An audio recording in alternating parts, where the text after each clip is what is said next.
श्री दत्त आराधनेचे फळ. नमस्कार मंडळी, कसे आहात आपण? आपण मजेत आहात ना? आपण मजेतच असाल, स्वस्थ असाल व मस्त असाल अशी अपेक्षा करून मी आपले माझ्या यूट्यूब चॅनेलवर सहर्ष स्वागत करीत आहे. श्रोते हो, मी आज आपणास एक कथा सांगणार आहे. आपणास माझी कथा आवडल्यास लाईक व सबस्क्राईब करा ही नम्र विनंती. चला तर मग श्रोते हो, आपण कथा जाणून घेऊयात. सुबैया श्रेष्ठी शंकर भटाला सांगू लागले, बेटा शंकर भटा, श्री दत्तप्रभू सर्व देवता स्वरूप आहेत. दत्ताची आराधना केली तर सर्व देवतांची आराधना केल्याचे फळ मिळते. श्री दत्त सर्व देवतांमध्ये समाविष्ट आहेत. श्री सुमती माता प्रदोषाच्या वेळी अनसूया तत्वातील परमशिवाची आराधना करीत असत. त्यामुळे श्री दत्त ती दत्तप्रभूतील शिवतत्व अनुसया तत्वात प्रतिबिंबित झाली. म्हणून सुमती मातेची स्थिती अनुसया माते समान होऊन तिच्या गर्भात दत्त श्रीपाद रूपात अवतरले. ही एक अद्भुत योग प्रक्रिया होती. माता पित्यांच्या शारीरिक संबंधातून ते जन्मले नव्हते. अप्पलराज शर्मा व सुमती मातेच्या नेत्रात योगज्योती प्रगटल्या व त्यांचा संयोग होऊन सुमती मातेच्या गर्भामध्ये स्थिर झाल्या. 9 महिने झाल्यानंतर श्रीपाद प्रभू ज्योतिरूपानेच बाहेर आले. श्रीपादानंतर सुमती राणींना 3 मुली झाल्या, श्री विद्याधरी, श्री राधा व सुरेखा. ही श्रीपादांच्या 3 बहिणींची नावे आहेत. श्री विद्याधरी जन्माला आली तेव्हा बापनाचार्यांचे दूरचे बंधू मल्हारी रामकृष्ण अवधानी त्यांच्याकडे आले होते. ते फार मोठे पंडित होते. त्यांना चंद्रशेखर नावाचा मुलगा होता. ते पटकन बोलून गेले, घंटीकोटांकडे महालक्ष्मी जन्माला आली आहे. ती मल्हारींची सून झाली तर फार चांगले होईल. श्रीपाद पण म्हणाले, श्री विद्याधरीला चंद्रशेखरला दिली तर फार चांगले होईल. श्रीपादांचा संकल्प म्हणजे वज्रसंकल्पच. त्यांच्या वचनानुसार काही काळानंतर श्री विद्याधरी व चंद्रशेखरचा विवाह सोहळा झाला. पुढे श्री राधा हिचा विवाह यथायोग्य काळी विजयवाड्याच्या विश्वनाथ अवधानींशी झाला व सुरेखाचा विवाह मंगळगिरी निवासी ताडेपल्ली दत्तात्रेय अवधानीशी झाला. श्रीपादांच्या लीला कल्पनातीत आहेत.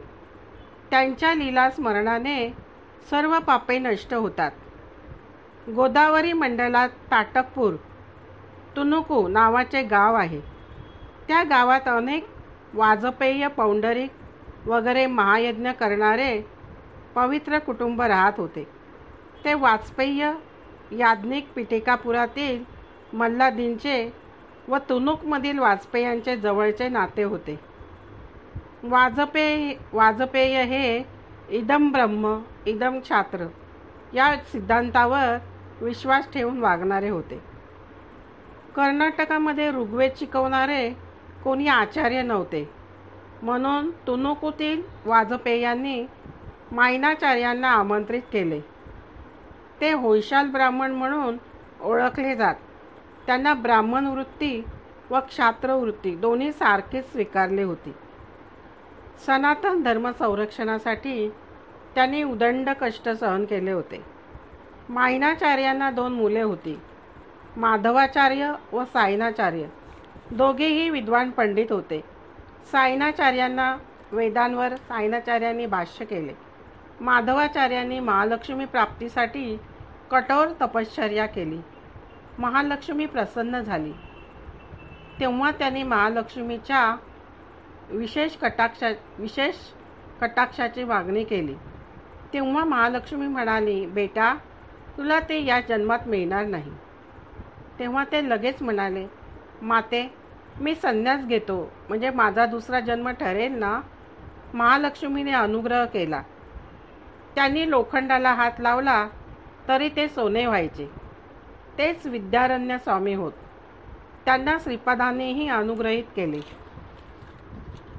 तेच आता तिसऱ्या पिढीत संन्यासाश्रम परंपरेमध्ये श्रीकृष्ण सरस्वती म्हणून नृसिंह सरस्वती अवतारात त्यांचे गुरु होतील.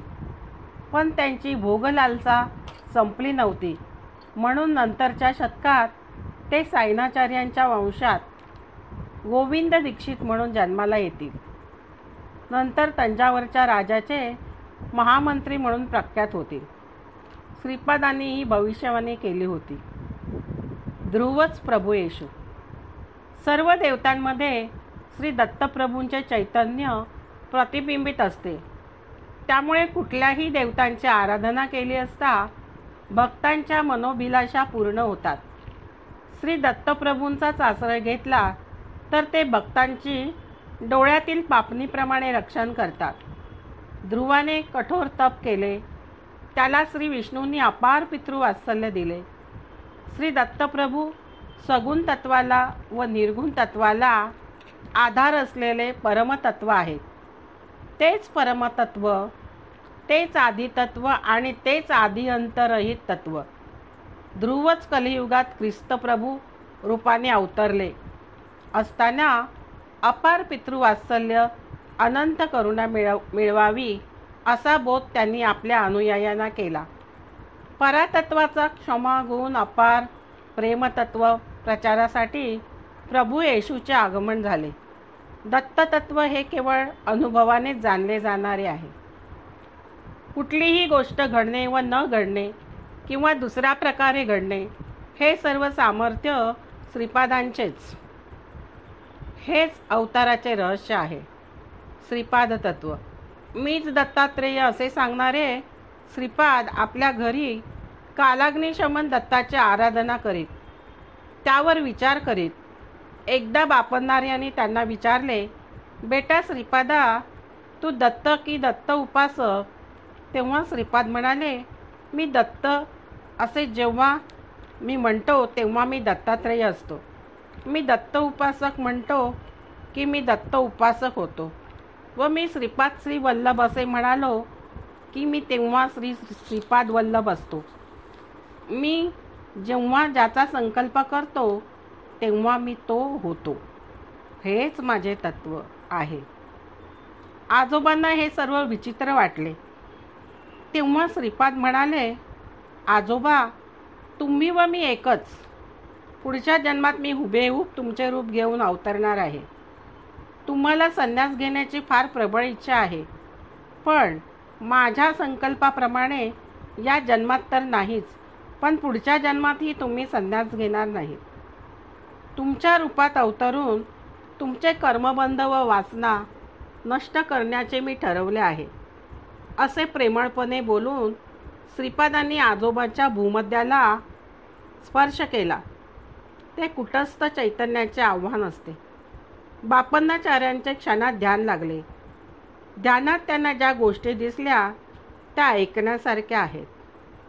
हिमालयामध्ये निश्चल तप समाधीत असलेल्या बाबाजीचे काही क्षण त्यांना दर्शन घडले. थोड्याच वेळात ते प्रयाग क्षेत्री त्रिवेणी संगमात स्नान करून शुचिर्भूत झालेले दिसले. नंतर श्रीपाद वल्लभ रूपाने दिसले. ते स्वरूप कुकुटेश्वर मंदिरातील स्वयंभू दत्तात विलीन झाले.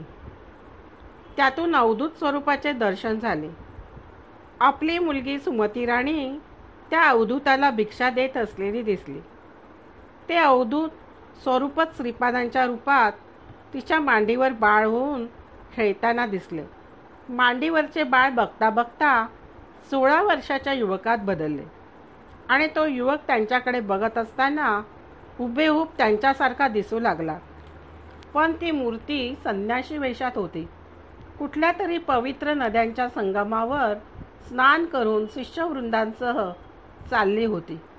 तो संन्याशी बापन्नाचार्यांकडे बघून म्हणाला, अहो, मी कोण असा विचार करीत आहे असे वाटते. मला नृसिंह सरस्वती म्हणतात. हे गंधर्वपूर आहे. नंतर काही वेळाने त्यांना दिसले की त्या संन्याशाने म्हणजे नृसिंह सरस्वतींनी अंगावरचे वस्त्र नदीत टाकून त्यावर बसून ते श्रीशैलला पोचले.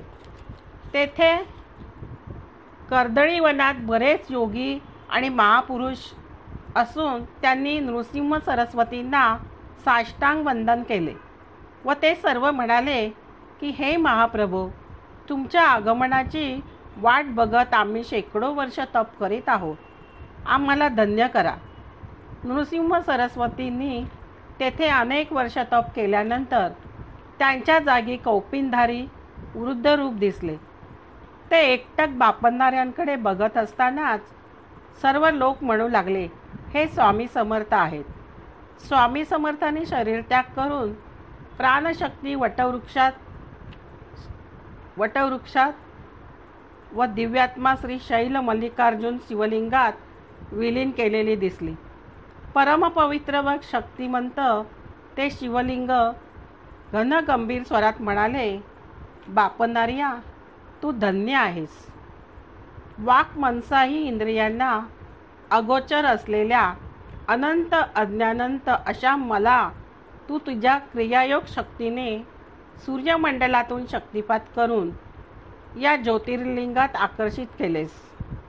18,000 दिव्य पुरुष या ज्योतिर्लिंगात विलीन होऊन माझी सेवा करीत असतात. या ज्योतिर्लिंगात दर्शन करणाऱ्यास हे दिव्य पुरुष त्यांच्या भौतिक व आध्यात्मिक प्रगतीत मदत करीत असतात.